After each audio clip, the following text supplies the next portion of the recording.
When you start out, there's a couple of things that are kind of a good idea to do. Is when you start out, it's a good idea to tie the big ring together. Okay. Just tie them together. I don't do this when I pack normally because I'm kind of used to it. And what this does is it keeps the risers even, so that when you pack, it's going to be more even. Okay. Once you get used to packing, you don't really have to do it as much, or you don't have to do it. I haven't done it in a while, but I'm doing it here because this is a video for beginners. One of the things the terrifying things about packing a parachute is that you're packing a parachute. Especially when you're starting out, it's very easy to get very scared of this process. So I wanted to make a packing video where it's for beginners and kind of addressing the fears that you have as a beginner. So I've tied the risers together. You can put a weight in if you'd like. I don't really use weights anymore, but I've been packing so long that it's not really a big deal. So the first step, one of the critical steps in any pack job is to make sure that your brakes are set. So here my brakes are set. And I've got the excess brake line and I'm just going to put it up in this keeper here. Sometimes keepers are down here. Doesn't really matter. Just something to keep the excess brake line getting in your way. Make sure your brakes are set. I actually set my brakes when I land, so that way I always know that the brakes are set. So the brakes are set. You want me to come closer? Or? No, that's okay. Next, you take the riser lines, take the lines. So here's your A's and B's, C's and D's, and your steering or control line. And you're going to put them into three groups for each side. And we're going to do what's called a continuity check. We're just basically checking to make sure there's not a step through. Okay. Make sure the line's in the right way. Sometimes you land, the parachute falls over your head, you step through it, and then you kind of put a flip in the canopy, either one side or both sides. So we're just going to check to make sure that we don't have that. There are a couple of important things in any pack job. Number one is make sure the lines are set, or make sure that the brakes are set. Make sure the lines are clear. Do the pilot chute, cock the pilot chute, and then quarter the slider. And those are basically the key points to any pack job. So I've got them in three sets. As you can see, they're kind of mixed up a little bit, but as I walk them up, they straighten themselves out.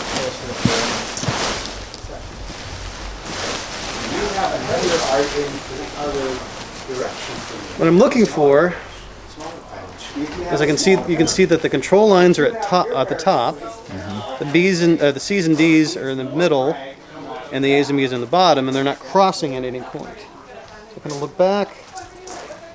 So now we have clear lines. Okay.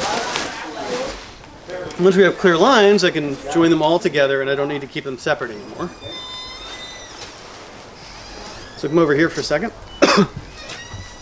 This length. What we're going to do now is count out the nose of the canopy, the cells. So this is a pilot. It is a 9-cell canopy, so I'm going to count out 9 cells. Some canopies like Spectres are 7-cell. That's pretty close to the same length. I'm going to do 1, 2, 3, 4, 5, 6, 7, 8, 9. You grab them all in one hand. It could be your left hand, right hand, whatever way you want to do it, doesn't matter. Shake it like this. Now this does a lot of your flaking for you. One of the things I've noticed in any kind of packing process, is that if you have any problems with packing, usually the problem is the previous step. You didn't do enough in the previous step to help make the next step easier. So what we're doing is we're making the flaking easier. So do that, and then take the nose, put it between your legs. So I've got my legs holding them. And now we're going to flake the canopy. And the flaking canopy is basically we're keeping the lines in the middle and the fabric on the outside. Now lines in the middle of fabric on the outside make certain types of malfunctions less likely to happen. Now, a malfunction can happen for any reason. It can happen because Venus is in retrograde. It doesn't really matter. But this makes it less likely to happen. So I've got my rear lines, control lines, C's and D, C's and D's, A's and B's here. There's a couple different ways to do this. Some people will flake with the slider down. I flake with the slider up over my shoulder. It does not matter which way you do it. Both ways are correct. In fact, there's more. You'll find in packing parachutes, there's a couple things where there's more than one correct way. Another thing that I personally do is I walk up a few steps. So slider's up against the stops here. Walk up a few steps. And that way the slider just goes up a little bit, and now all the lines are much closer to me. Makes it easier to flake, especially with a larger canopy. The smaller canopy, they're all just right there. This is a Pilot 150, so it's a little bit bigger. The slider helps me separate out the lines.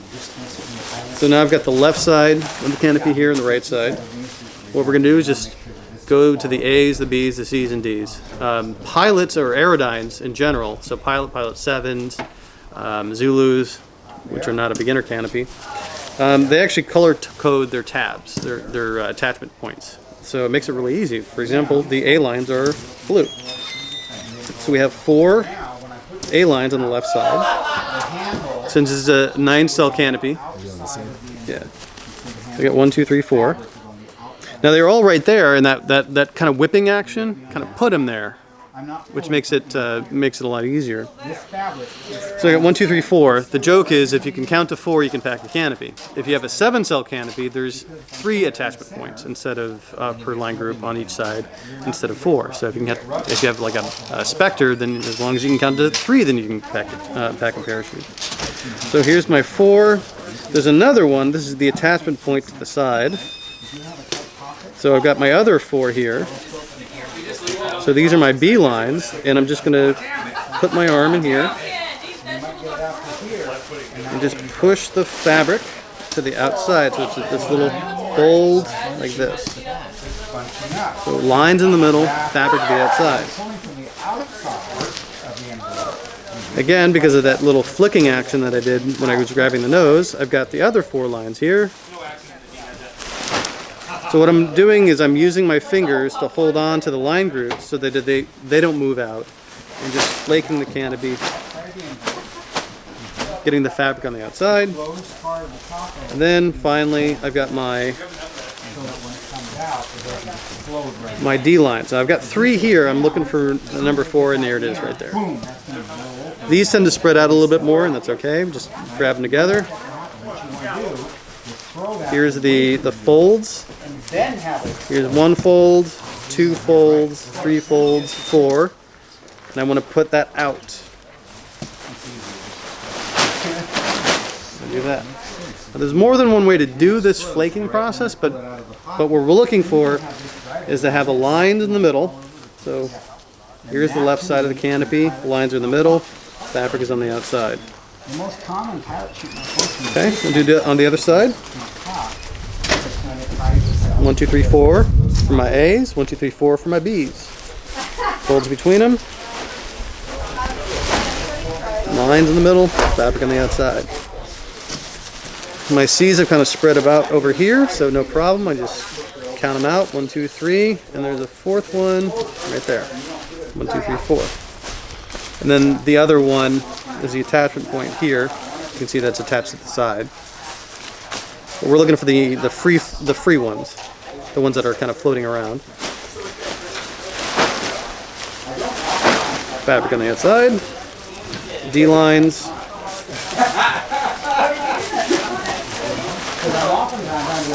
Four. Basically sticking my arm in and kind of flicking it out just to get the fabric out. Okay. And now, it doesn't have to be perfect, but basically you can see here, I've got kind of it splayed open here. I've got Here are my Ds, all 8 Ds, all 8 Cs, all 8 Bs, and I've got all 8 A's. So they're nice, the lines are in the middle. So at this point, I'm going to start to prepare the canopy to wrap it up. First thing I'm going to do is quarter the slider. This is one of the most important parts of the pack job. This is a repack without having been deployed, so I didn't actually collapse my slider, but I'm going to show you what it looks like. So after I open up normally, I collapse my slider. Don't pack it like this. We want to have this slider uncollapsed. Because I can do this wrong, and 99.9% of the time everything's going to be fine, even if I do this completely wrong. But if I don't do the slider right, every time it's going to be not fun. Basically what will happen is you have a hard opening, a very hard opening. So I'm going to make sure that I have it uncollapsed all the way. Usually I'll do this before I actually start the pack job. It'll be easier. So different sliders have different mechanisms for this. Sometimes there's only one. In this case we have two. Make sure it's completely uncollapsed. And then quarter it. This is kind of the same idea. We're going to have the grommets all together, and I want the lines in the middle and the fabric going outside. So there's quartering means there's 4 sides. Here's the tail side, the right side, the left side. Let me come over here for a minute. Yeah. I also stick my hand in and push the fabric all the way down to the bottom. I can split this open like this and rejoin it. It won't hurt anything. And then depending on the slider and depending on the canopy, sometimes I'll do this. This kind of keeps that. So what's going to happen is this is going to catch air and it will choke the canopy during the deployment sequence. It's called a reefing device. We want to slow down the opening. If we didn't have a slider, the canopy would just open immediately, and you'd go from 120 miles an hour to about 5 miles an hour in a split second, which would be a very fast acceleration. You might break lines, you might break bones. So the slider needs to be quartered. So fabric on the outside, push it down all the way, and the slider's at the stops. It means it's not hanging up here. So these are the stops. The stops are these little plastic pieces right here. And that just keeps the slider from going further than the end of the lines. So sliders at the stops. I can do some further dressing. Again, fabric on the outside.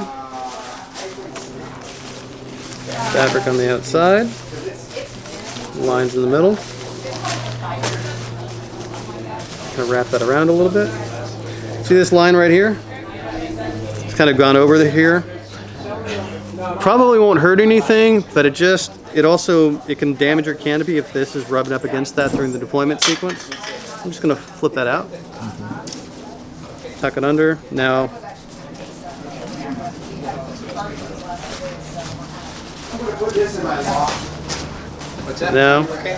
I'll pull the fabric to the outside. You can see it's got this kind of nice shape here. If I come around to the front again,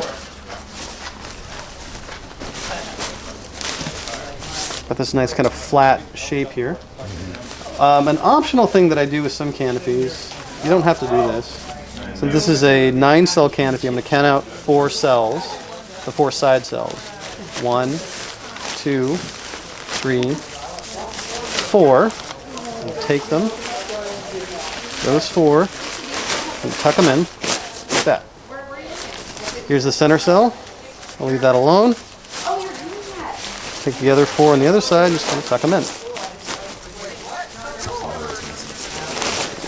Oops, I'm digging all the cells. I'm just going to have 1 cell open. And the idea is that this cell catches air first, and you'll more likely have an on-heading deployment. For some canopies, it really doesn't matter. For like 7 cells, probably not as big of a deal. I don't have a lot of numbers to back this up on, but this is how we do reserves. We always make sure that the center cell is presented for the reserve. Okay, so now I'm ready to take the tail and wrap it around. find the tail, the warning label is there. Sometimes the warning label is right in the center. Sometimes, like on a pilot, it's offset. But that little tab right there tells me that this is the very center of the tail. I'm going to take the line groups together. I'm going to put it about 2 or 3 inches above. I'll hold my finger there. Now I'm going to use my knee. So back out a little bit.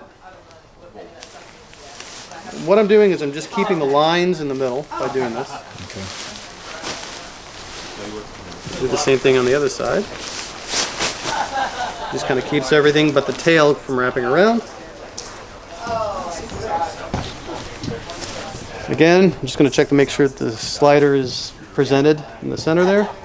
And about, now you can do this from this side or the other side. I'm going to do this with my right hand. Again, I'm going to pinch it about an inch or about 2 or 3 inches above the slider stops. Give it a couple of wraps. Trying to make sure that I pull an even amount of fabric from the left side as I do from the right side. It'll keep the tail symmetrical. And we'll slide down. Careful not to grab the inner fabric. We'll do the same thing over here. 1, 2, 3, 4, 5. That's about enough. So I've got this bunch here. I'm going to push it down to the stops. And we're going to try to make sure that we keep the slider part to the stops. Keeping some tension on here. Step out. And lay it down. As I move my right arm out of the way, I try to move in that direction. Next, time to cock the pilot chute. Pilot chute's already cocked, because again, this is just a repack. You're probably taught. We're looking for color, so there's no color there, so it's probably not fully cocked. Came a little bit uncocked. So we're going to cock it some more. This is an extra long bridle, so you'll have to do a couple of bends. So I'm stepping on the D-bag, but I'm not stepping on the line. Even on my right foot here, I'm not actually stepping on the line. I'm using it as a fulcrum point. Same thing with my thumb up here. Now we've got color, but the real thing we're looking for, and Ted taught me this, Ted Farnsworth, is we're looking to make sure that the ball is below the skirt. So the skirt is the part of the pilot chute where the mesh meets the actual fabric. If the ball's below it, it's cocked. If the ball is all the way up at the bridle, that is fully uncocked. That's not going to work for deployment. You may run into a situation where it's half cocked. So it'll be up here. So you usually won't see any color in the thing, but what we're looking for is just to make sure the ball is below the skirt. It might open if it's like this. Probably won't open. You'll have the pilot chute in tow like this. But if it's fully cocked, just about every time it'll open.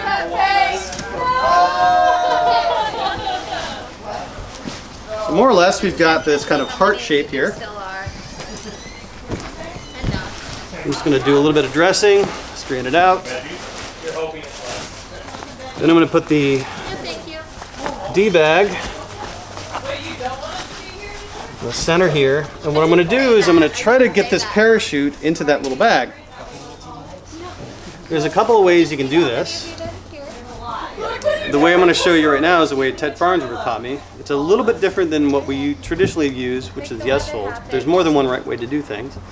I find it's pretty good, and the reason it was recommended to me by Ted was because it's an easy way to get a very slippery canopy in a bag. So that's the way I'm going to show you. That's the way I've been doing it. So the first step is we're going to flatten out the canopy. Do another little wrap here. Keep that slider down. Put my knees up against the slider here. And then I'm just going to flatten this out.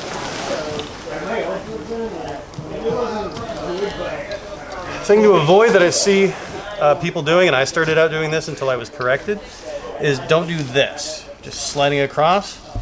the fabric has a coating on it, which makes it more efficient, makes it better. The parachute's going to last longer if you don't wipe that coating off. So you can just sit on it. Try not to get too much sweat on it either, because that wears on the coating. Or just press on it, or you can roll your arm.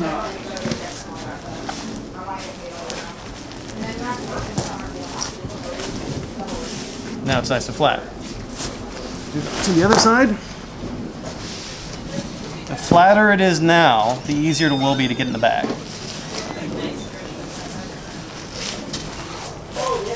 Goes back to that principle of if I'm having trouble with a step, usually there wasn't enough preparation in the step before. Now it's going pretty fast. So when it comes to the end of this thing, All right, so far everything in this pack job has been pretty much what you've been taught by other people. Here's the biggest variation is how we actually get it into the bag. Again, this was taught to me by Ted Farnsworth. It is a variation on, I don't know if it was originally a variation, but it's kind of like a psycho pack job, but not quite as involved. So instead of scooping it under, which works fine, I'm going to take this, the edge of the D-bag here, I'm going to make kind of an imaginary line. I'm going to fold one side over like this. I'll want to inflate again, and just kind of push out all the air. Again, side of the D-bag.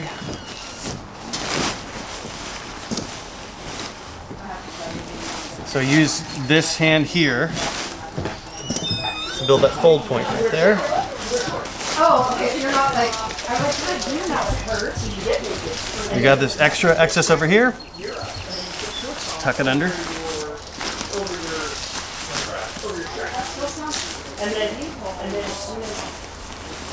Press this up. And now we've got a roll, a cigar roll, that's roughly the size of this bag. Push it in just a little more.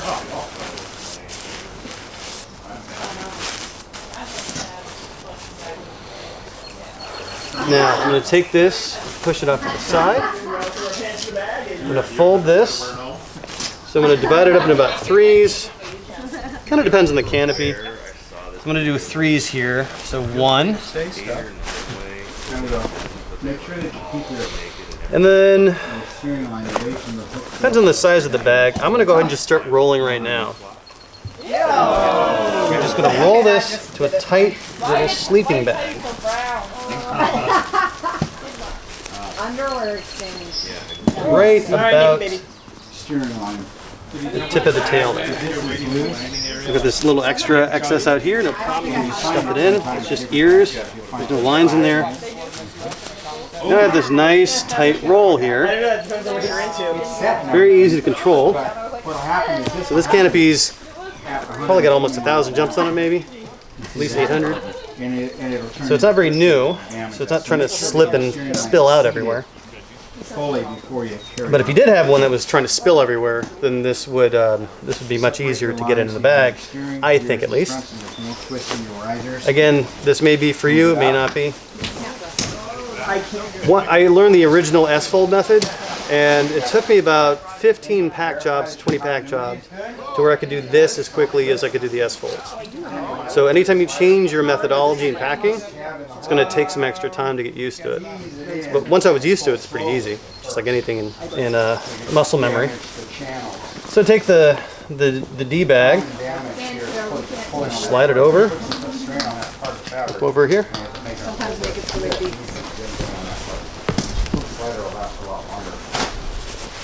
And just stuff it in there like that.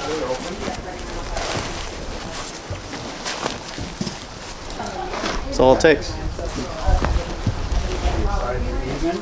Then, another part that people struggle with, and I struggled with too, is how to get these locking stoves. So I always double stow my locking stoves, double wrap my locking stoves. So I'll take the first one, pull it through.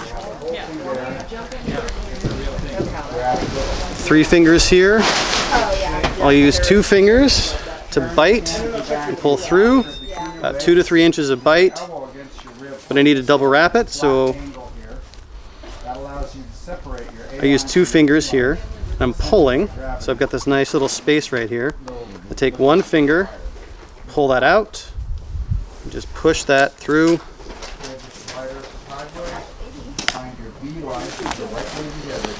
First couple times you do this, it's going to be very difficult, but the more you do it, the more your body learns how to do it automatically. To where I even have to think about how I do it in order to teach it, because my body just does it. Same thing here. Pulling it out, making a hole for the bite to go into. Use my finger to put the wrap on itself. And I'll wear Band-Aids over my nips. This type of attachment point. This is not an attachment point. If it's a diaper, you Go through. Oh yeah. go with the feet. Bite. So there's a video on Petey's website by John LeBlanc, and he talks about the idea behind these locking stows. The idea is this: we want there to be the most tension on the lines that are coming off last, because we want a sequence. We want the in-sequence deployment, which means these later stows go first, then it gets to the locking stow, and as every stow that gets pulled out, remember we're doing this in the opposite sequence and that it gets deployed, every stow gets tighter and tighter and tighter until the bag comes off.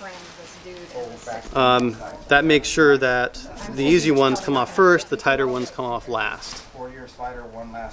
So that's certainly the case here. These are nice and tight. One more locking stow. Like that. You want the lines inside the fabric. And let go of that. You want to open your slider up in front. So the slider shows in front of your nose like that. So about 2 or 3 inches. I'm going to move forward on the back top. Get it higher so I can usually. So I can already feel that there's less tension on this one than there is on these, and that's good. That's what we want.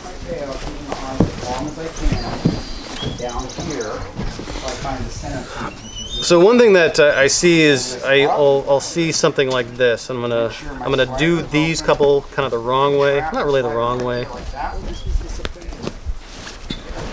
my seam down. Open this up. Put my knee in the hole there so I don't pull my steering line down. Well, that looks like it's Same thing on this side. There's a lot of I couldn't even. Down in front. Sometimes when you do things the right way so many times, it's hard to do it the wrong way.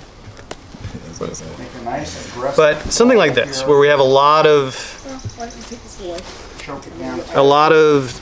looseness. There's not much tension between the line groups, so we want to try to avoid that if we can. So I'll just undo that. So I've got these are nice and tight.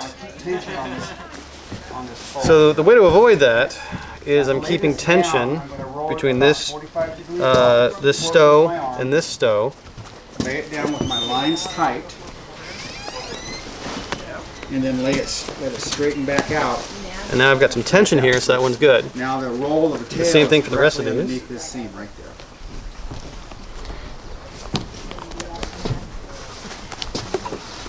there. Again, these are already feeling looser, which is normal. Pull that right out of the middle, having found your connection point. Yep, there it is. Okay, the pilot chute on this parachute doesn't cock, so it's not an issue. All right, so If you run out of space, you I can could go with pull it another back line down stow here. without affecting See what anything. that looks like if I do.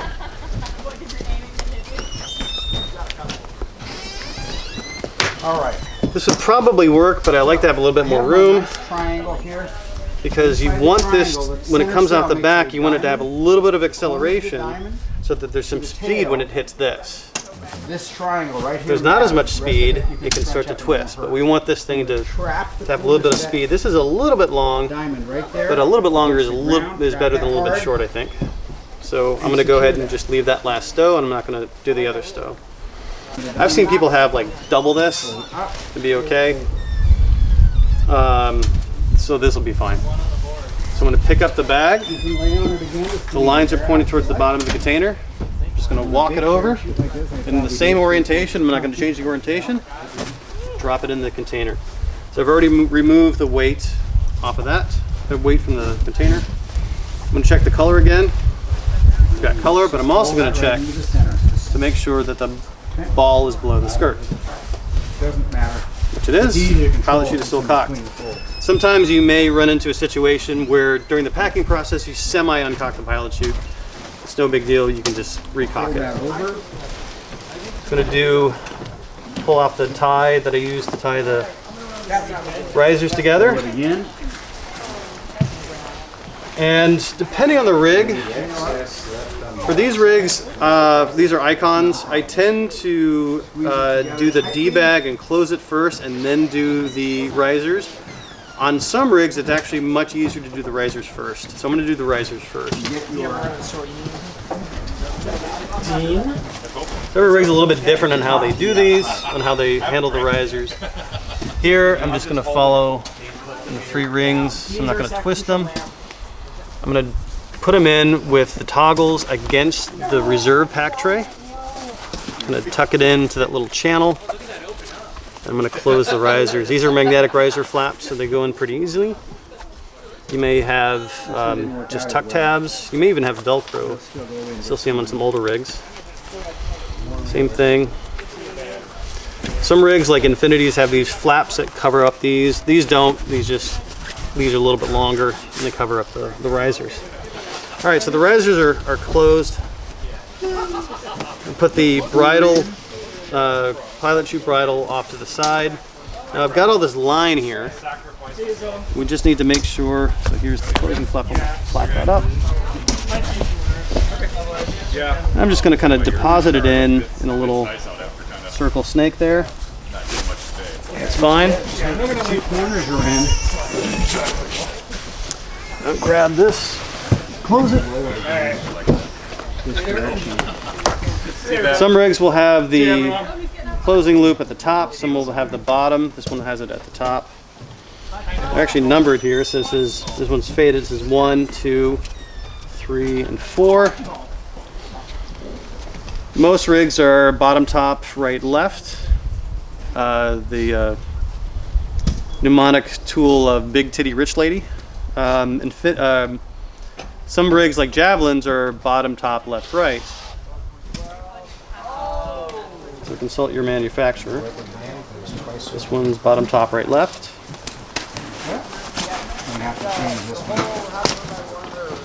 And make sure that the lines are off to the side.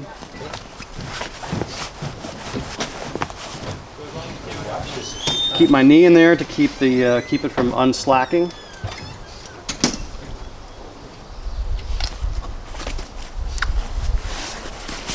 Depending on how tight your rig is, you might need to give it a little bit of leverage. You can do that pretty easily by putting your feet at the bottom of the container and just pulling.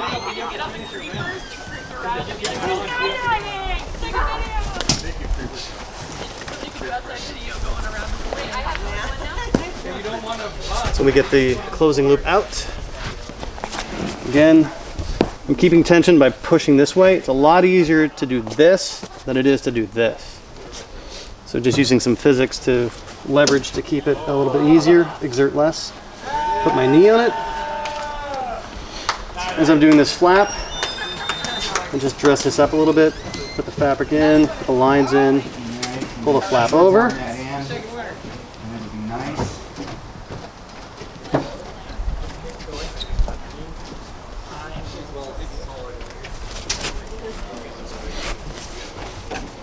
I'm going to take a nice wrap on my right arm and pull this way, because it's going to be a lot easier than trying to do that this way. Again, putting my knee on.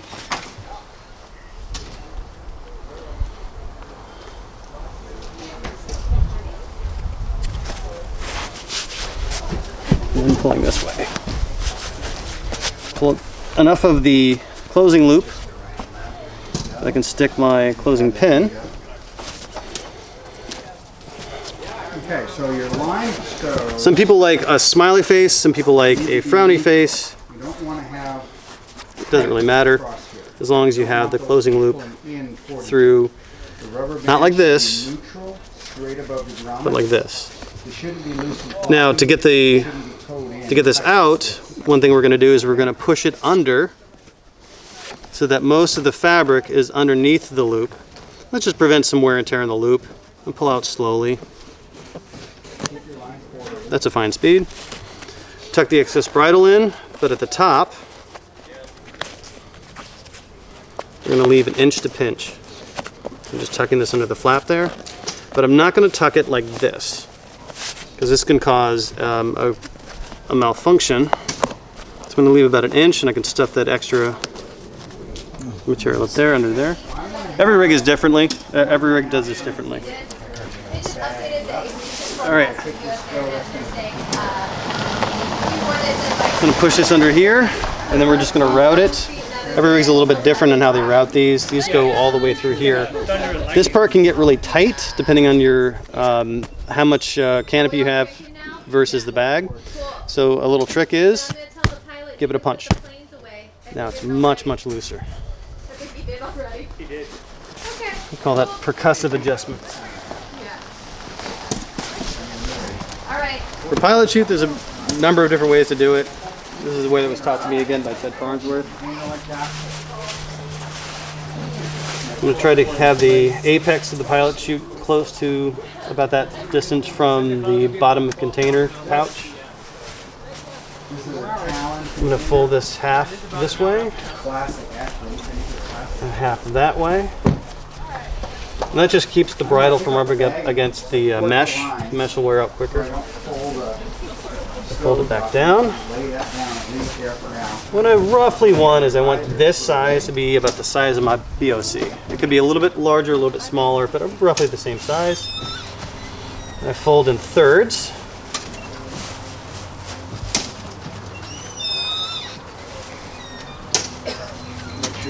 I'm not putting it quite up to the hacky there. Almost. This is an extended bridle for wingsuiting. There's a little bit of extra bridle in here. Probably should have untwisted the bridle a little bit better. I'm also kind of pushing it off to the side, so I'm not putting the bridle in the center. I'm going to do one fold over the bridle. I'm going to do a half fold. And then another half fold. Until I have this burrito, or a taco. Now something that we learned at the most recent PIA is that when you have a folded pilot chute, it's better that the bottom, so here's the fold is at the bottom and the openness is at the top, kind of the top of the taco, the bottom of the taco. We're going to put the bottom of the taco pointing towards your butt. And the reason for that is when you throw out the pilot chute to deploy, it's going to stay in this taco because the relative wind's coming at the bottom at this, where there's no openness here. If you did it the other way, it hits the relative wind, this inflates, and your pilot chute inflates very close to you. This way, as it's flying away, it's going to stay until line stretch, until it's all out of bridle, and then inflate well out of your burble. They especially recommend this, Vector recommends this for their tandem rigs, but it can also help out for sport rigs too. It just makes for a nicer and cleaner deployment. So I've got this excess here, that's okay. I'm going to slide it in. Put it in the hole, let that out easy. And then when you take this off, put your cord under the pin, hold the pin. You can just tuck in the extra bridle, it's not a problem. When you pull it now, it's pulling against the pin and not as much against the And then another thing I'm going to do is I'm going to flatten this out, just take a few pounds. I prefer to have the pin. And that makes it flatter. It also keeps your bottom of container from wearing out quicker. Because eventually this fabric will wear out and then it'll just be too loose in here. But this is pretty good, this is pretty tight. This is a modification that Ted Farnsworth did for me, so it's kind of like a free fly tab. Instead of doing a sit fly, it's less likely to come out. So just tuck that in there. Under the number 3 tuck that in there. Another good pound. Close it up. That's how you pack a parachute. Ooh.